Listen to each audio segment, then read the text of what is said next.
Good morning dear students. So first year ಕ್ಲಾಸಸ್ನ ನೋಡ್ತಾ ಇದ್ದೀರಿ. ಸೊ ನೀವು ನಾನು first chapter basic concepts of ಕೆಮಿಸ್ಟ್ರಿನ ಸ್ಟಾರ್ಟ್ ಮಾಡಿದ್ದೀನಿ. ಸೊ ಮ್ಯಾಟರ್ ಬಗ್ಗೆ ಮಾತಾಡಿದ್ದೀವಿ, ನಾವು ಪ್ರಾಪರ್ಟೀಸ್ ಆಫ್ ಮ್ಯಾಟರ್ ಬಗ್ಗೆ ಮಾತಾಡಿದ್ದೀವಿ. ಸೊ ಲಾಸ್ಟ್ ಕ್ಲಾಸಲ್ಲಿ ನಾನೊಂದು ಕೊನೆ ಟಾಪಿಕ್ ಸೈಂಟಿಫಿಕ್ ನೊಟೇಷನ್ ಅಂತ ಹೇಳಿದ್ದೆ. So what you mean by a scientific notation? So representing a big number into a short form, exponential form, representing a big number into a small one in the exponential form. So of type a into 10 power b. So if you represent a big number into a short exponential form of type a into 10 power b is considered as significant scientific notation. So this type of representation of a number is nothing but scientific notation. So representing a big number into a short or into a small. Why we are writing a big number into a small? Because we need a simple calculation in the problems, or while doing some problems to overcome the difficulty of multiplication, addition and subtraction, we are making use of scientific notations here. So here we are writing a number in the form of exponential form ಗೆ ಬರಿತಾ ಇದೀವಿ of type a into 10 power b. ಇಲ್ಲಿ b ಅಂದ್ರೆ integer, it may be a positive integer or it may be a negative integer, and a term here is significant figure. A is a significant figure. What do you mean by significant figure? I come to that point later. So first now scientific notation ಬಗ್ಗೆ ನೋಡೋಣ. So ಇದರಲ್ಲಿ ನಾನು ಹೇಳಿದ್ದೆ ನಿಮಗೆ already, if you take an example of 1 2 3 4 5, so this number, so if you want to represent this number in the scientific notation, so ಏನು ಮಾಡಬೇಕು, a into 10 power b form ಅಲ್ಲಿ ಬರಿಬೇಕಂದಾಗ we have to shift the decimal ಅಲ್ವಾ. So 1 2 3 4 numbers digit shift ಮಾಡಿದೀವಿ, ಹಾಗಾಗಿ ಇದು 1.2345 into 10 power 1 2 3 4 digit shift ಮಾಡೋದ್ರಿಂದ +4 ಆಗುತ್ತೆ. ಅದೇ ರೀತಿ so 0.00052 ಈ ನಂಬರ್ನ ಸಿಗ್ನಿಫಿಕೆಂಟ್ ನೊಟೇಷನ್ ಬರೀರಿ ಅಂದ್ರೆ ಏನ್ ಮಾಡ್ಬೇಕು, ಈಗ ನೀವು ಡೆಸಿಮಲ್ ನ ಮುಂದಕ್ಕೆ ಶಿಫ್ಟ್ ಮಾಡಿದ್ರೆ, ಇಲ್ಲಿ ಹಿಂದೆ ಶಿಫ್ಟ್ ಮಾಡಿದ್ರಿ, ಇಲ್ಲಿ ಮುಂದೆ ಶಿಫ್ಟ್ ಮಾಡ್ತೀರಿ. ಸೊ 1 2 3 4, ಸೊ 5.2 into ಎಷ್ಟು ಡಿಜಿಟ್ ಶಿಫ್ಟ್ ಮಾಡಿದ್ರಿ, 1 2 3 4, ಹಾಗಾಗಿ 10 ಪವರ್ -4. ಸೊ ಇಲ್ಲಿ 10 ಪವರ್ +4 ಯಾಕೆ ಅಂದ್ರೆ ಪಾಸಿಟಿವ್ ಇಂಟೀಜರ್ ಯಾಕೆ ಬಂತು ಇಲ್ಲಿ ಅಂದ್ರೆ ಡೆಸಿಮಲ್ ನ ಹಿಂದೆ ಶಿಫ್ಟ್ ಮಾಡಿದ್ರಿ. ಇಲ್ಲಿ ನೆಗೆಟಿವ್ ಇಂಟೀಜರ್ ಯಾಕೆ ಬರ್ತಿದೆ ಅಂತಂದ್ರೆ ಇದು ಡೆಸಿಮಲ್ ನ ಮುಂದೆ ಶಿಫ್ಟ್ ಮಾಡಿ, ಮುಂದಕ್ಕೆ ಶಿಫ್ಟ್ ಮಾಡಿದ್ರೆ ಮೈನಸ್, ಹಿಂದೆ ಶಿಫ್ಟ್ ಮಾಡಿದ್ರೆ ಪ್ಲಸ್, ನೆನ್ಪಿಟ್ಕೊಳ್ಳಿ. ಓಕೆನಾ? So this is what scientific notation. So ಈ ಸೈಂಟಿಫಿಕ್ ನೊಟೇಷನ್ ನ ಮಲ್ಟಿಪ್ಲಿಕೇಶನ್ ಮತ್ತೆ ಡಿವಿಷನ್ ಮಾಡೋದು ಹೇಗೆ, ಅದೇ ರೀತಿ ಅಡಿಷನ್ ಮತ್ತೆ ಸಬ್ಸ್ಟ್ರಾಕ್ಷನ್ ಮಾಡೋದು ಹೇಗೆ ಅಂತೇಳಿ ನಾವೀಗ ತಿಳ್ಕೊಳ್ಳೋಣ. So first we will take about multiplication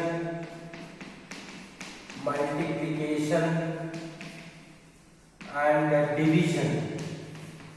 Multiplication and division of division using scientific notation.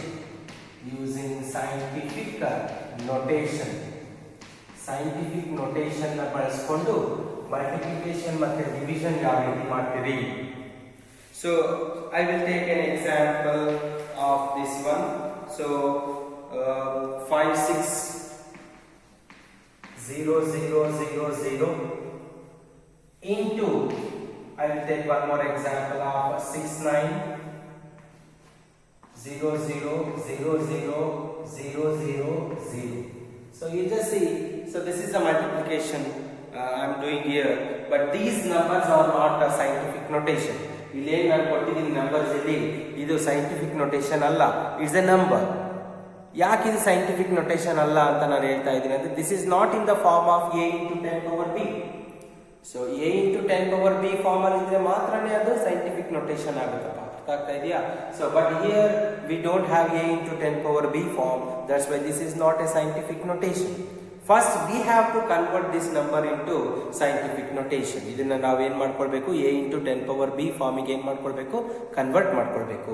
So convert ಮಾಡ್ಕೊಳ್ಳುವಾಗ ಇದನ್ನ ಯಾವ ರೀತಿ ಬರೀತೀರಿ, ಸೊ 5.6 ಆಗುತ್ತೆ, 56,00,00 ಇದ್ದು, ಸೊ 5.6 ಆಗುತ್ತೆ. ಡಿಜಿಟ್ಸ್ ಡೆಸಿಮಲ್ ನೋಡಿ, 1 2 3 4 5 ಡೆಸಿಮಲ್ ಪಾಯಿಂಟ್ ಹಿಂದೆ ಹಾಕಿದ್ದೀನಿ ನಾನು, ಹಾಗಾಗಿ 10 ಪವರ್ 5 ಆಗುತ್ತೆ. ಕರೆಕ್ಟಾ? ಇಂಟು ಅದೇ ರೀತಿ ಇದನ್ನು ಬಂದಾಗ 6.9 ಇಂಟು 10 ಪವರ್ ಎಷ್ಟು ಡಿಜಿಟ್ಸ್ ಹಾಕಿದ್ದೀನಿ ನೋಡಿ, 1 2 3 4 5 6 7 8, ಹಾಗಾಗಿ 10 ಪವರ್ 8 ಆಗುತ್ತೆ. ಸೊ ಈಗ ನೀವೇನ್ ಮಾಡಬೇಕು, 10 ಪವರ್ ಇರೋದು ಏನಿದೆ ಅದನ್ನ ಎಡಿಷನ್ ಮಾಡ್ಕೊಳ್ಬೇಕು. ಏನ್ ಮಾಡ್ಕೊಳ್ಬೇಕು, ಎಡಿಷನ್. ಸೊ ಏನಾಗುತ್ತೆ ಈಗ, ಅದು 10 ಪವರ್, ಸೊ ಏನಿದೆ 5 ಇದೆ, ಇಲ್ಲಿ 8 ಇದೆ ಅಲ್ವಾ, ಇದೇನಾಗುತ್ತೆ 5 ಪ್ಲಸ್ 8 5 ಪ್ಲಸ್ 8. ಎರಡು ನಂಬರ್ ಏನಿದೆ, a this is a into 10 power b, a into 10 power b ಅಲ್ವಾ. ಸೊ b 10 ಪವರ್ b ಏನಿದೆ ಅದನ್ನ ಆಡ್ ಮಾಡ್ಕೊಂಡ್ಬಿಟ್ಟಿದ್ದೀನಿ. ಸೊ a ನ ಏನ್ ಮಾಡ್ತೀನಿ, ನಾನು ಮಲ್ಟಿಪ್ಲೈ ಮಾಡ್ತೀನಿ. ಸೊ ಇಟ್ ಬಿಕಮ್ 5.6 ಇಂಟು ಎಷ್ಟದು 6.9 ಆಗುತ್ತೆ ಅಲ್ವಾ. ಸೊ ಆಗ ಏನ್ ಮಾಡ್ತೇವೆ ನಿಮಗೆ, so 38.45 into 10 power 5 plus 8 is 13. So this is the multiplication value of this scientific notation. ಅಥವಾ ನೀವು ಇನ್ನೂ ಈ ಸಿಂಪ್ಲೆಸ್ಟ್ ಫಾರ್ಮ್ ಅಲ್ಲಿ ಬರ್ಕೊಳ್ತೀರಿ, 38 ಇನ್ನೂ ಬಿಗ್ ನಂಬರ್ ಆಗುತ್ತೆ ನಮಗೆ ಅಂತಂದ್ರೆ, you can write it 3.845. So 38 big number ಅಂದ್ರೆ ಇನ್ನೂ ಸಿಂಪ್ಲೆಸ್ಟ್ ಫಾರ್ಮ್ ಅಲ್ಲಿ ಮಾಡ್ಬೇಕಂದ್ರೆ ಏನ್ ಮಾಡ್ಬೋದು ನೀವು, 3.8. ಸೊ 1 ಡೆಸಿಮಲ್ ಪಾಯಿಂಟ್ ಟೈಮ್ ಏನ್ ಮಾಡ್ತೀವಿ, ಹಿಂದೆ ಹಾಕ್ತೀವಿ. ಹಿಂದೆ ಹಾಕಿದಾಗ ಏನಾಗುತ್ತೆ, ಪ್ಲಸ್ 1 ಆಗುತ್ತೆ. ಸೊ 13 ಪ್ಲಸ್ 1 ಏನಾಗುತ್ತೆ, ಅದು 10 ಪವರ್ 14 ಆಗುತ್ತೆ. So similarly if you make one more simple number ಬರ್ತದೆ, 0.3 ಬರ್ಕೊಳ್ಬಹುದು. 0.3 ಆದಾಗ ಏನಾಗುತ್ತೆ, ಡಿಜಿಟ್ ಇಲ್ಲಿಗೆ ಶಿಫ್ಟ್ ಆಗುತ್ತೆ. ಸೊ ಇನ್ನೊಂದು ಪಾಸಿಟಿವ್ ನ ಇನ್ಕ್ರೀಸ್ ಮಾಡಿದ್ರೆ 10 ಪವರ್ 15 ಆಗುತ್ತೆ. ಅರ್ಥ ಆಗ್ತಾ ಇದೆಯಾ everyone? So this is how you have to do multiplication for scientific notation. So next ನಾನು division. So I will take an example of 0.0027 divided by 55,000. So ಈ ನಂಬರ್ ನಾನು ಏನ್ ಮಾಡಬೇಕು, ಡಿವಿಷನ್ ಮಾಡಬೇಕು. So but this is not in the form of scientific notation. First we have to convert that into a into 10 power b form.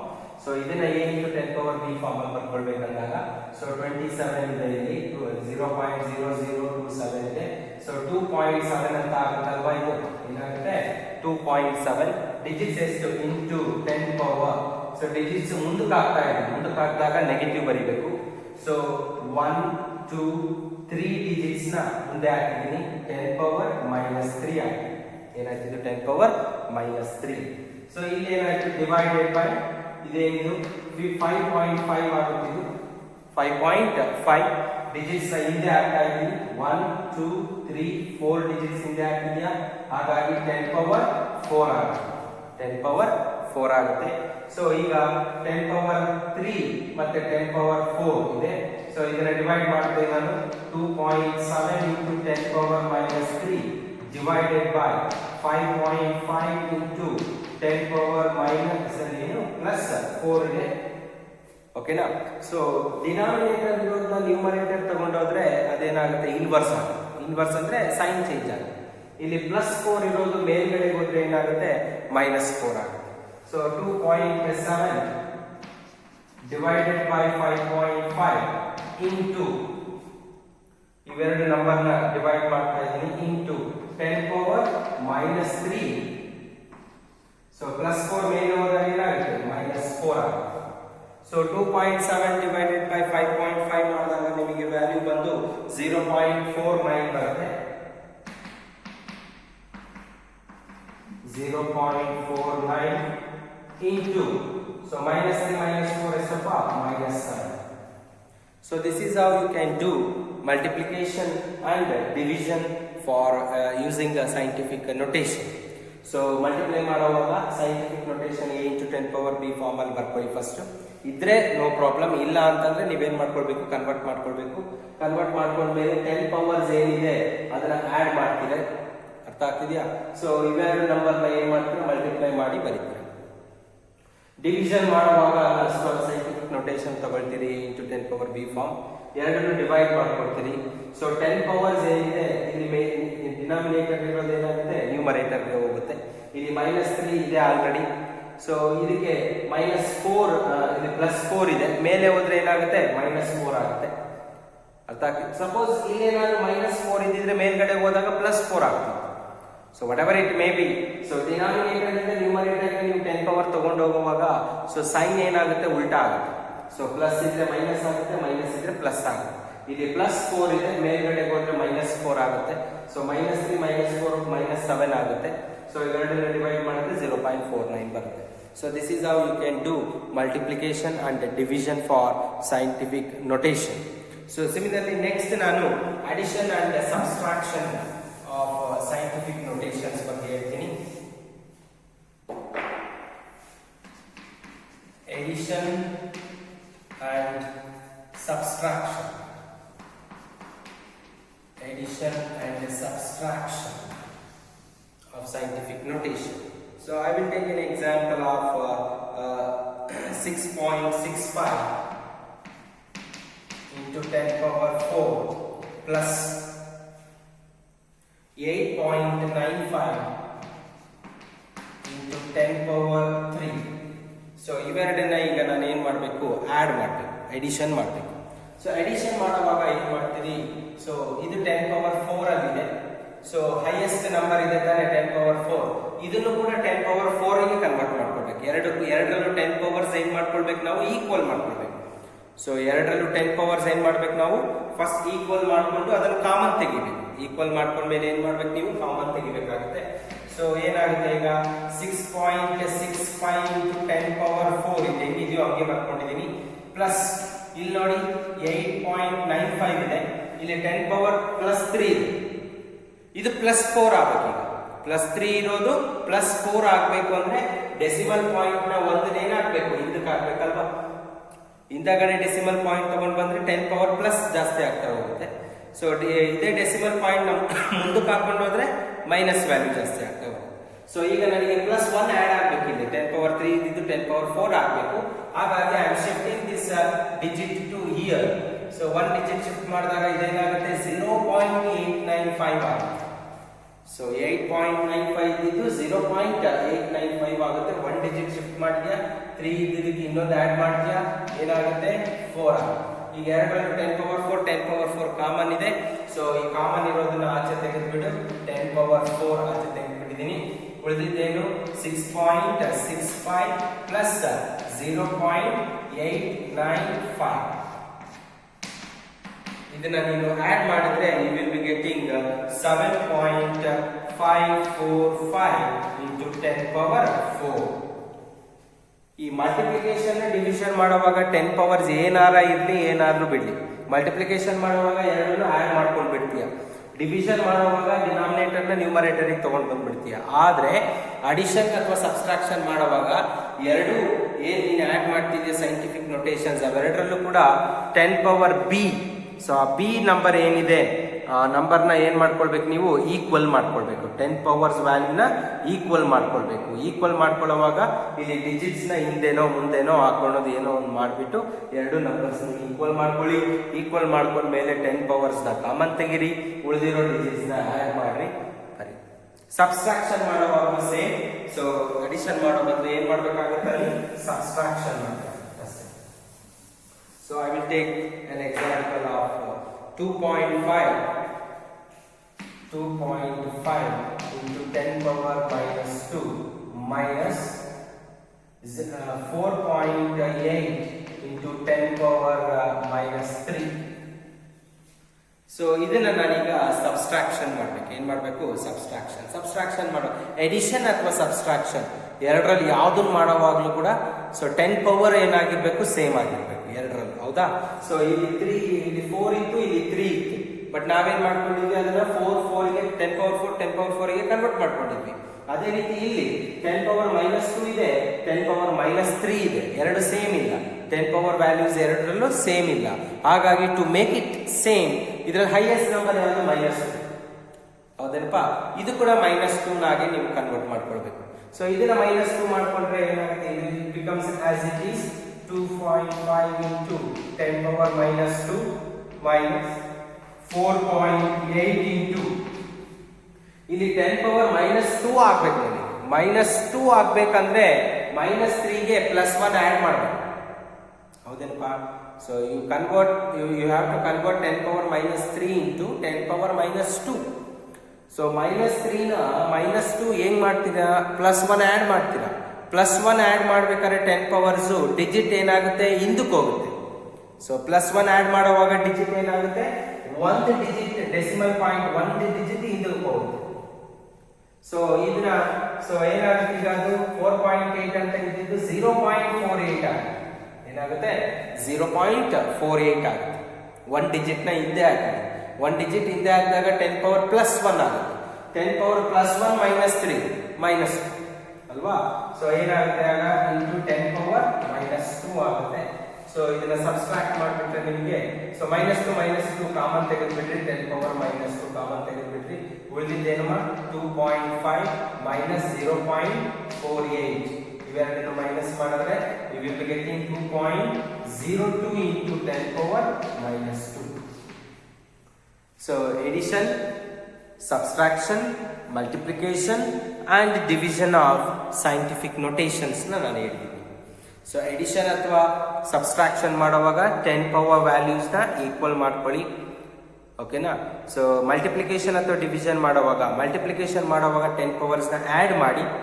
Division ಮಾಡುವಾಗ denominator ನಲ್ಲಿರೋ 10 power ನ numerator ಗೆ ತಗೊಂಡೋಗಿ, ಆಗ ಸೈನ್ ಏನಾಗುತ್ತೆ, ಉಲ್ಟಾ ಆಗುತ್ತೆ.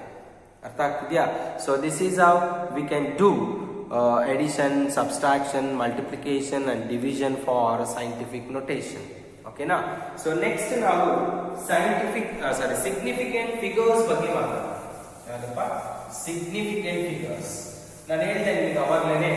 ಸೊ scientific notation ಅಂದ್ರೆ ಏನಪ್ಪ? It is a exponential form of a number of type a into 10 power b ಅಲ್ವಾ? So a into 10 power b ನಲ್ಲಿ what is a? A is called a significant figure.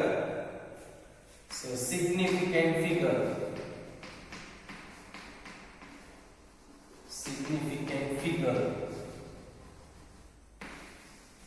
So if you represent a scientific notation a into 10 power b, here a is called what? A significant figure.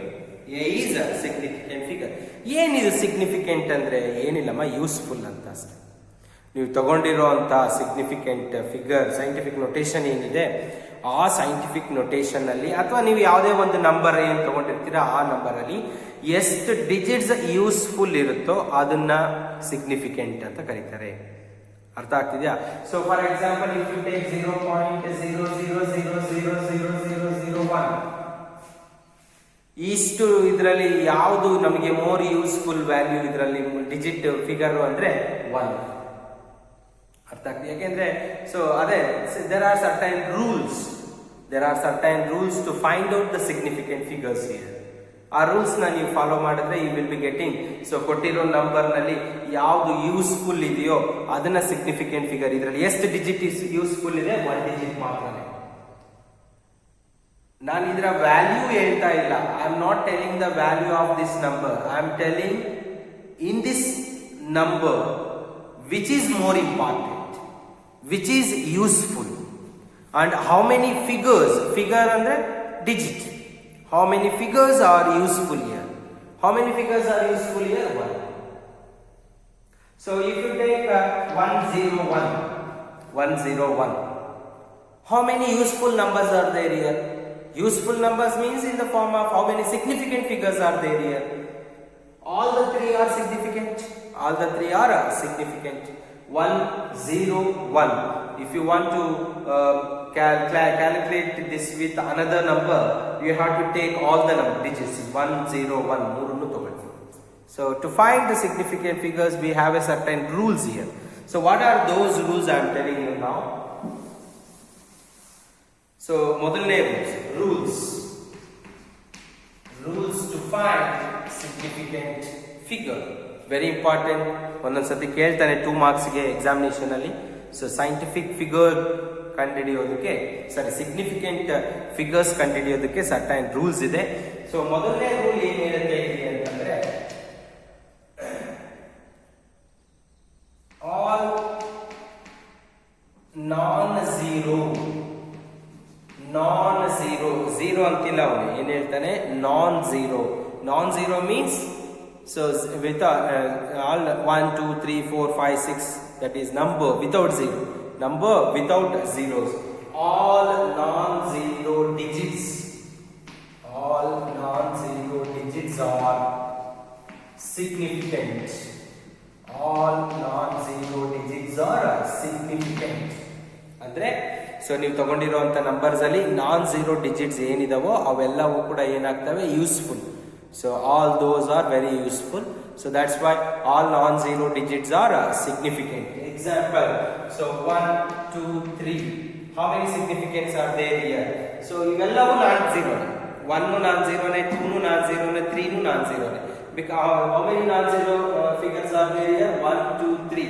So that's why, so 3 significant figures are present here. So idralli ಎಷ್ಟು significant figure ಇದೆ? 3.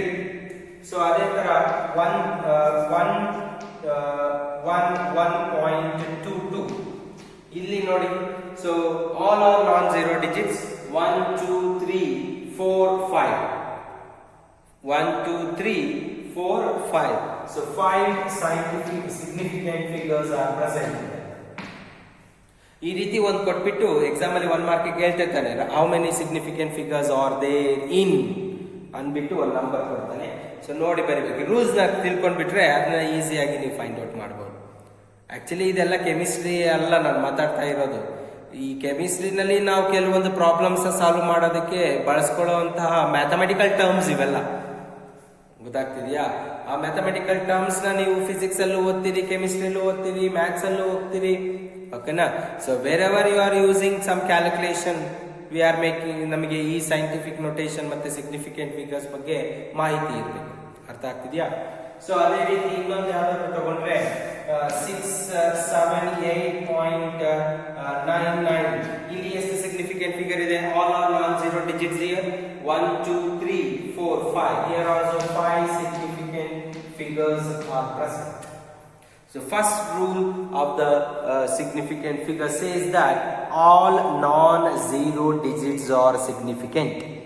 All non-zero digits are significant. ಎರಡನೇ rule ಹೇಳ್ತಾನೆ, zeros between non-zero digits, zeros between non-zero digits are significant. Zeros between non-zero digits are significant. Zeros between non-zero digits are significant. ಏನಿದ್ರ ಅರ್ಥ? Zeros count ಮಾಡ್ಕೊಳ್ತಾ ಇದ್ದೀನಿ. Zero ಇಲ್ಲಿ ಹೇಳಿದೆ ನಾನು, ಝೀರೋನ count ಮಾಡ್ಕೊಳ್ಳೋ ಆಗಿಲ್ಲ. ಫಸ್ಟ್ ರೂಲ್ ಪ್ರಕಾರ ಹೇಳಿದೆ ಏನಂತೆ, all non zero digits are significant ಅಂತ ಅಂದಿದ್ದೆ. ಸಪೋಸ್ ಝೀರೋ ಇದ್ದಾಗ ಏನ್ ಮಾಡಬೇಕು? ಅದ್ರಲ್ಲಿ ಅವನು ಹೇಳ್ತಾನೆ ಝೀರೋ ಬಿಟ್ವೀನ್ ನಾನ್ ಝೀರೋ, ಎರಡು ನಾನ್ ಝೀರೋ ಡಿಜಿಟ್ಸ್ ಗಳ ನಡುವೆ ಝೀರೋ ಇದ್ರೆ ಅದನ್ನ ಕೌಂಟ್ ಮಾಡ್ಕೊಳ್ಬೇಕು. ಅದನ್ನೇ ನಾನು ಅವಾಗಲೇ ಒಂದು ಎಕ್ಸಾಂಪಲ್ ಬರ್ತಿದ್ದೆ. ಎಕ್ಸಾಂಪಲ್ ತಗೊಂಡ್ರೆ, if you take an example 101, ಇಲ್ಲಿ ಒಂದು ಝೀರೋ ಇದೆಯಪ್ಪ, ಇದು ಎರಡು ನಾನ್ ಝೀರೋ ಡಿಜಿಟ್ಸ್ ಗಳ ನಡುವೆ ಇದೆ, ಮಧ್ಯೆ ಇದೆ. ಅದನ್ನಪ್ಪ, that is what is saying, that zero between non zero digit is significant. ಅರ್ಥ ಆಗ್ತಿದ್ಯಾ? ಹಾಗಾಗಿ ಇದನ್ನು ಕೌಂಟ್ ಮಾಡ್ಕೊಳ್ಬೇಕು ಇಲ್ಲಿ. ಸೊ ಎಷ್ಟಾಗುತ್ತೆ? 1 2 3 ಕೊಟ್ಟಿರೋ ನಂಬರ್ ಅಲ್ಲಿ ಇವು ಮೂರು ಏನಾಗ್ತವೆ? ಕೌಂಟ್ ಆಗ್ತವೆ. ಹಾಗಾಗಿ 3 significant figures are present here. ಅದೇ ರೀತಿ 2.201 2.201. ಇದರಲ್ಲಿ ಒಂದು ಝೀರೋ ಇದೆ ತಾನೆ, ಈ zero between two non zero ಇದೆ, ಬಿಟ್ವೀನ್ ಟು ನಾನ್ ಝೀರೋ ಇದೆ. ಹಾಗಾಗಿ ಇದನ್ನು ಕೂಡ ಏನ್ ಮಾಡ್ಕೊಳ್ತೀರಿ ನೀವು, ಕೌಂಟ್ ಮಾಡ್ಕೊಳ್ತೀರಿ. ಎಷ್ಟಾಗುತ್ತೆ, 1 2 3 4 significant figures, 4 significant figures. So these are the two rules. ನೋಡಿ, all non-zero digits are significant. Zeros between non-zero digits are significant. ಮೂರನೇ ರೂಲ್ ಹೇಳ್ತೀನಿ, ಮೂರನೇ ರೂಲ್ ಹೇಳ್ತೀನಿ.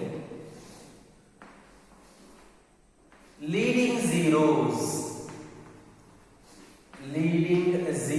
What do you mean by leading zeros? Lead ಮಾಡೋರು ಹಿಂದೆ ಇರ್ಬೇಕು ಯಾವಾಗ, ಅರ್ಥ ಆಗ್ತಿದ್ಯಾ? ಇಲ್ಲೂ ಅಷ್ಟೇ. ಸೊ ಫಸ್ಟಿಗೆ ಝೀರೋ ಇತ್ತು, ಮುಂದೆ ನಮಗೇನಾದ್ರೂ ನಂಬರ್ ಇದ್ರೆ that is what leading zeros. ಏನಪ್ಪಾ, leading zeros. At the end ಏನಂತ ಕರಿತೀವಿ ನಾವು, ಅಟ್ ದ ಎಂಡ್ ಅಂತ ಕರಿತೀವಿ.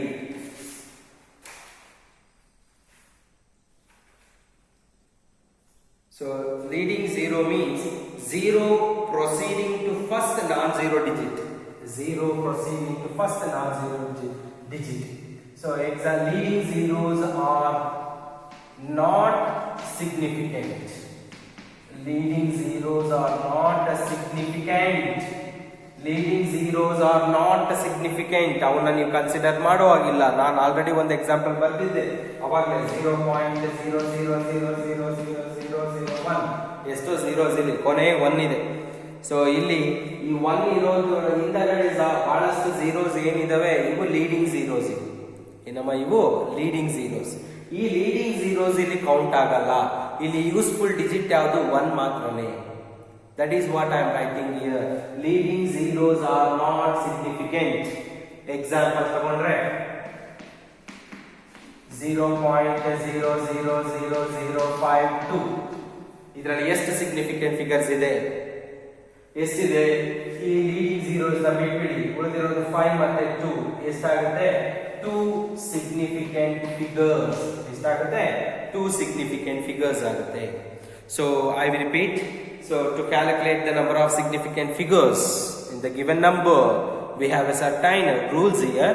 First rule ಏನು ಹೇಳ್ತಾರೆ, all non-zero digits are significant ಅಂತ ಹೇಳ್ತಾನೆ. ಸೆಕೆಂಡ್ ಏನು ಹೇಳ್ತಾನೆ, zero between non-zero digits are significant ಅಂತಾನೆ. ಅರ್ಥ ಆಗ್ತಿದ್ಯಾ? ಮೂರನೇ ರೂಲ್ ಏನು ಹೇಳ್ತಾನೆ, leading zeros are not significant ಅಂತ ಹೇಳ್ತಾನೆ. leading zero means ಫಸ್ಟ್ ಗೆ 0 ಅರ್ಥ ಆಗ್ತಿದ್ಯಾ? ಸಪೋಸ್ ಇಲ್ಲಿ ಬರ್ತೀನಿ ನಂಬರ್, ಇದಕ್ಕೇನಾದ್ರೂ ಇಲ್ಲಿ ನಾನು 1 ಬರ್ಬಿಟ್ರೆ ಈಗ ಹೇಳಿ ಏನಾಗುತ್ತೆ? ಇದು ಯಾವ ರೂಲ್ಗೆ ಹೋಗುತ್ತೆ? ಎರಡನೇ ರೂಲ್ಗೆ ಹೋಗುತ್ತೆ. 0 between non-zero digits are significant ಹೋಗುತ್ತೆ. ಇಲ್ಲಿ ಎರಡು non-zero digits ನಡುವೆ 0 ಇರೋದ್ರಿಂದ ಇವೆಲ್ಲವನ್ನೂ ಏನ್ ಮಾಡ್ಕೊಳ್ಬೇಕು, ನೀವು ಕೌಂಟ್ ಮಾಡ್ಕೊಳ್ಬೇಕು. ಅರ್ಥ ಆಗ್ತಿದ್ಯಾ? Are you following? ನೀವು ತಗೊಳ್ಳುವಂತಹ non-zero digit ಕೊನೆಯಲ್ಲಿ ಇದ್ದು ಇದರ ಹಿಂದೆ ಬರೀ ಝೀರೋಸ್ ಇದ್ರೆ ಅವ್ರು ಕೌಂಟ್ ಮಾಡ್ಕೊಳ್ಳಂಗಿಲ್ಲ. ಆ leading zeros are not significant. ಅರ್ಥ ಆಗ್ತಿದ್ಯಾ? ಸೊ ನೆಕ್ಸ್ಟ್ ನಾಲ್ಕನೇದು ಟ್ರೈಲಿಂಗ್ ಝೀರೋಸ್. ಟ್ರೈಲಿಂಗ್ ಝೀರೋಸ್ ಅಂದ್ರೆ ನಾನ್ ಝೀರೋ ಡಿಜಿಟಿನ ಮುಂದೆ ಇರೋ ಝೀರೋಸ್. ಟ್ರೈಲಿಂಗ್ ಅಂದ್ರೆ ಮುಂದೆ, ಲೀಡಿಂಗ್ ಅಂದ್ರೆ ಹಿಂದೆ ಇರೋರು, ಟ್ರೈಲಿಂಗ್ ಅಂದ್ರೆ ಮುಂದೆ ಇರೋರು. At the right, at the end ಕೊನೆಯಲ್ಲಿ ಇರ್ತಕ್ಕಂಥ ಝೀರೋಸ್ ಈಸ್ ಸಿಗ್ನಿಫಿಕೆಂಟ್. ಏನಮ್ಮ ಅದು? Significant. Trailing zeros is significant. Leading zeros are not significant. Trailing zeros are significant. ಅರ್ಥ ಆಗ್ತಿದ್ಯಾ? ಸೊ ಏನದು trailing? For example, if you take 10, ಇಲ್ಲೊಂದು non-zero ಡಿಜಿಟ್ ಇದೆ, ಇದರ ಮುಂದೆ ಒಂದು 0 ಇದೆ, ಮುಂದೆ ಲಾಸ್ಟ್ ಅಲ್ಲಿ ಇರೋ 0, ಅದೇನಾಗುತ್ತೆ? ಸಿಗ್ನಿಫಿಕೆಂಟ್. ಇದು ಟ್ರೈಲಿಂಗ್ ಝೀರೋ. ಸೊ 0.1, 1.0 ಇವೆರಡಕ್ಕೂ ವ್ಯತ್ಯಾಸ. 0.1 ಅಲ್ಲಿ 0 ಫಸ್ಟ್ ಇದೆ, ಲೀಡಿಂಗ್ 0 ಆಗುತ್ತೆ, ಇದನ್ನ ಕೌಂಟ್ ಮಾಡ್ಕೊಳ್ಳಂಗಿಲ್ಲ. ಇಲ್ಲಿ significant figure 1. So 1 significant figure. 1.0 ಇದು 0 ಕೊನೆಗಿದೆ, ಹೌದೇನಪ್ಪ? ಹಾಗಾಗಿ ದಿಸ್ ಈಸ್ ಕನ್ಸಿಡರ್. ಹಾಗಾಗಿ ಇಲ್ಲೇನಾಗುತ್ತೆ, 2 ಸಿಗ್ನಿಫಿಕೆಂಟ್ ಫಿಗರ್. ಇಲ್ಲಿರೋ 0 ಟ್ರೈಲಿಂಗ್ 0, ಇಲ್ಲಿರೋ 0 leading 0. Leading zeros are not significant, trailing zeros are significant. ಅರ್ಥ ಆಗ್ತಿದೆಯಾ ಎವ್ರಿವನ್? ಅದೇ ರೀತಿ ಇಲ್ಲಿ 10 ತಗೊಂಡಿದ್ದೀನಿ. How many significant figures are there? 2 significant figures. ಯಾಕೆ ಹೇಳಿ? ಇದು ಟ್ರೈಲಿಂಗ್ 0, ಇದನ್ನು ಕನ್ಸಿಡರ್ ಮಾಡ್ಕೊಳ್ಬೇಕು ನಾವು. ಅರ್ಥ ಆಗ್ತಿದೆಯಾ ಎವ್ರಿವನ್? ಸೊ ನೆಕ್ಸ್ಟ್ ಕೊನೆಯದು 5ನೇದು ಹೇಳ್ತಾ ಇದ್ದೀನಿ. Exact number has infinite. Exact number has infinite significant figure. Exact number has infinite significant figure. Exact number has infinite significant figure. ಏನಿದ್ರ ಅರ್ಥ? ಎಕ್ಸಾಕ್ಟ್ ನಂಬರ್ ಅಂದ್ರೆ perfect number. For example, I will take an example of 20 eggs. 20 is a particular exact number. ಈ 20 eggs ಗೆ significant figures infinite ಇದೆ ಅಂತಂದ್ರೆ ಇದಕ್ಕೆ ಇಷ್ಟೇ ಅಂತ ಏನು ಸೀಮಿತವಾಗಿ ಇಲ್ಲ. So it is varying, it is infinite. ಎಷ್ಟಾದ್ರೂ ಬರ್ಕೊಳ್ಬಹುದು ನೀವು ಸಿಗ್ನಿಫಿಕೆಂಟ್ ಫಿಗರ್ಸ್. ಯಾಕೆ ಈ ರೀತಿ ಅಂತ ಹೇಳಿದ್ರೆ 20 ಅಂತ ನೀವು ಬರೀಬೇಕಪ್ಪ. ಹೆಂಗ್ ಬರೀತೀರಾ?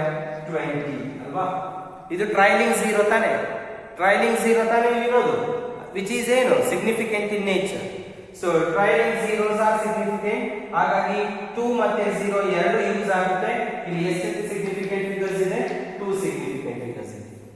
ಇದೇ 20 ನ ನೀನು 20.0 ವರೆಗೂ 20.0 ಬರೆದಾಗ 1 2 3 ಆಲ್ ದ 3 ಆರ್ ಸಿಗ್ನಿಫಿಕೆಂಟ್. ಈಗ ಏನಾಗುತ್ತೆ? 3 ಸಿಗ್ನಿಫಿಕೆಂಟ್ ಫಿಗರ್ಸ್ ಆಗುತ್ತೆ. ಅದೇ ನೀನು 20.00 ಬರಬೇಕು. ಸೊ 1 2 3 4 ಸಿಗ್ನಿಫಿಕೆಂಟ್ ಫಿಗರ್ಸ್ ಆಗುತ್ತೆ. ಅದೇ 20.000 ಬರೆದ್ರೆ 5 ಸಿಗ್ನಿಫಿಕೆಂಟ್. 20.0000 0.000 ಏನಾದ್ರೂ ಇರ್ಲಪ್ಪ, ಅದು 20ನೇ. ಅದಕ್ಕೋಸ್ಕರ ಏನ್ ಹೇಳ್ತಾನೆ ಅವನು, ಎಕ್ಸಾಕ್ಟ್ ನಂಬರ್ ಅಂತ ನೀವು 4 ಇದೆ ಅಂತ ಇಟ್ಕೊಳ್ಳಿ. 4 4.0 4.00 4.00000 ಎಷ್ಟರ ಬರ್ಕೊಂಡು ಹೋಗ್ರಿ, ಮುಂದೆ ಬರ್ಕೊಂತಾನೆ ಹೋಗ್ತಿರ್ರಿ. That is nothing but 4. But ಇಲ್ಲಿ ಬರೆಯೋ ಝೀರೋಸ್ ಏನಿದೆ, 4 ಪಾಯಿಂಟ್ ಮುಂದೆ ಬರೆಯೋ ಝೀರೋಸ್ ಏನಿದೆ, ಇದು ಟ್ರೈಲಿಂಗ್ ಝೀರೋಸ್ ಆಗುತ್ತೆ. ಈ ಟ್ರೈಲಿಂಗ್ ಝೀರೋಸ್ ನ ಸಿಗ್ನಿಫಿಕೆಂಟ್ ಅಂತ ತಗೊಳ್ತೀವಿ. ಹಾಗಾಗಿ ಎಲ್ಲವೂ ಏನಾಗ್ತವೆ? ಕೌಂಟ್ ಆಗ್ತಾ ಹೋಗ್ತವೆ. ಅರ್ಥ ಆಗ್ತಾ ಇದೆಯಾ everyone? So these are the 5 important rules which are present to calculate or to find the significant figures here. So ಮೊದಲನೇದು ಏನಪ್ಪ? all non-zero digits are significant. ಎರಡನೇದು 0 between non-zero digits are significant. ಮೂರನೇದು leading zeros are not significant. leading ಅಂದ್ರೆ ಹಿಂದೆ ಇರೋದು. ಅರ್ಥ ಆಗ್ತಿದೆಯಾ? leading zeros are not significant. trailing zeros are significant. Exact number have infinite number of significant figures. ಅರ್ಥ ಆಗ್ತಿದೆಯಾ? So tell me what are the 5 example ಕೇಳ್ತಾ 2 marks mention any 2 rules to find the significant figures ಅಂತ ಹೇಳಿ ಕೇಳ್ತಾನೆ. ಆಗ ನೀವು rules ನ ಬರೀತಾ ಹೋಗ್ಬೇಕಾಗತ್ತೆ. all non-zero digits are significant. ಓಕೆನಾ? So 0 between non-zero digits are significant. leading zeros are not significant. trailing zeros are significant. Exact number has infinite number of significant figures. ಅರ್ಥ ಆಗ್ತಿದೆಯಾ? So these are the certain rules to find the significant figures. I think ನೀವು scientific notation ಮತ್ತೆ significant figures ಎರಡಕ್ಕೂ ಕೂಡ more familiar ಆಗಿದ್ದೀರಿ, ಅರ್ಥ ಮಾಡ್ಕೊಂಡಿದ್ದೀರಿ ಅಂತ ನಾನು ಅನ್ಕೊಂಡಿದ್ದೀನಿ. Are following? ಸೊ ಈಗ ನಾವು ಮ್ಯಾಟರ್ ಬಗ್ಗೆ ಓದಿದ್ದೀವಿ. ಸೊ ಮ್ಯಾಟರಿನ ಟೈಪ್ಸ್ ಬಗ್ಗೆ ಓದಿದ್ದೀವಿ. ಸೊ ಮ್ಯಾಟರಿನ ಪ್ರಾಪರ್ಟೀಸ್ ಬಗ್ಗೆ ಓದಿದ್ದೀವಿ. ಆಮೇಲೆ ಮ್ಯಾಟರಿನ ಪ್ರಾಪರ್ಟೀಸ್ ಆದಮೇಲೆ ಫಿಸಿಕಲ್ ಮತ್ತು ಕೆಮಿಕಲ್ ಪ್ರಾಪರ್ಟೀಸ್ ಬಗ್ಗೆ ಓದಿದ್ವಿ, ಮೆಜರಬಲ್ ಪ್ರಾಪರ್ಟೀಸ್ ಆಫ್ ಮ್ಯಾಟರ್ ಬಗ್ಗೆ ಓದಿದ್ವಿ. ಸೊ ಅದಾದಮೇಲೆ scientific notation and significant figures ಇಷ್ಟನ್ನ ಓದಿದ್ದೀವಿ. ಓಕೆನಾ. ಸೊ ನೆಕ್ಸ್ಟ್ ಕ್ಲಾಸಲ್ಲಿ ನಾನು ನಿಮಗೆ ಲಾಸ್ ಆಫ್ ಕೆಮಿಕಲ್ ಕಾಂಬಿನೇಷನ್ಸ್ ಅಂತ ಹೇಳ್ಬಿಟ್ಟು ಸ್ಟಾರ್ಟ್ ಮಾಡ್ತೀನಿ. ಓಕೆನಾ. ಸೊ ಅಲ್ಲಿ ಒಂದು ಲಾಸ್ ಇದೆ, ಯಾವುದೇ ಒಂದು ಕೆಮಿಕಲ್ ರಿಯಾಕ್ಷನ್ ಆಗಬೇಕಂದ್ರೆ ಯಾವುದೇ ಒಂದು ಲಾನ ಏನಾಗಿರ್ಬೇಕು ಅದು ಫಾಲೋ ಮಾಡಿರಬೇಕು, ಅದನ್ನ ಲಾಸ್ ಆಫ್ ಕೆಮಿಕಲ್ ಕಾಂಬಿನೇಷನ್ಸ್ ಅಂತ ಕರೀತಾರೆ. ಓಕೆನಾ. So I will explain that in the next class.